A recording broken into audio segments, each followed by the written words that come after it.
जय Hind students, I hope कि आप सभी लोग स्वस्थ होंगे और आप सभी की प्रिपरेशन अच्छी चल रही होगी। यूपीएससी सिविल सर्विस एग्जाम की तैयारी के लिए कहा जाता है कि आपको सबसे पहले एनसीईआरटी पढ़नी चाहिए, उसके बाद ही आप स्टैंडर्ड बुक लें। अब यहाँ पर कई सारे स्टूडेंट के मन में ये ख्याल आता है कि अगर हम एनसीईआरटी नहीं पढ़ें, डायरेक्ट स्टैंडर्ड बुक पढ़ें तो क्या इससे कुछ नुकसान है।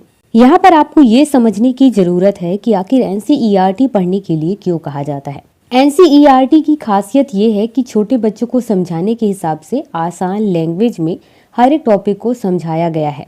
अब क्या है कि सिविल सर्विस एग्जाम की तैयारी के लिए आपको हर एक टॉपिक को बेहतरीन तरीके से समझना होता है और उस टॉपिक को समझने के लिए आप एनसीईआरटी यूज करते हैं ताकि आप हर एक चीज़ को बारीकी से इजी लैंग्वेज में कम समय में समझ पाएं।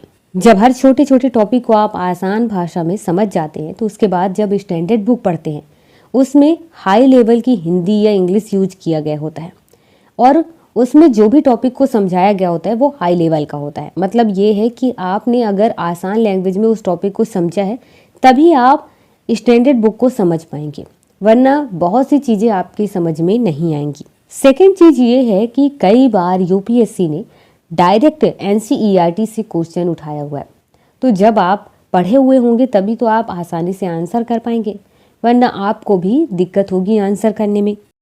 तो आपको पहले एनसीईआरटी पढ़नी चाहिए।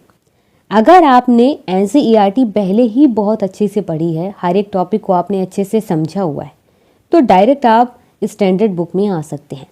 या कुछ स्टूडेंट ऐसे होते हैं जो स्टैंडर्ड बुक में जो लैंग्वेज यूज किया गया है उसे ही बेहतरीन तरीके से वो समझ पा रहे हैं, तो आप पढ़ सकते हैं।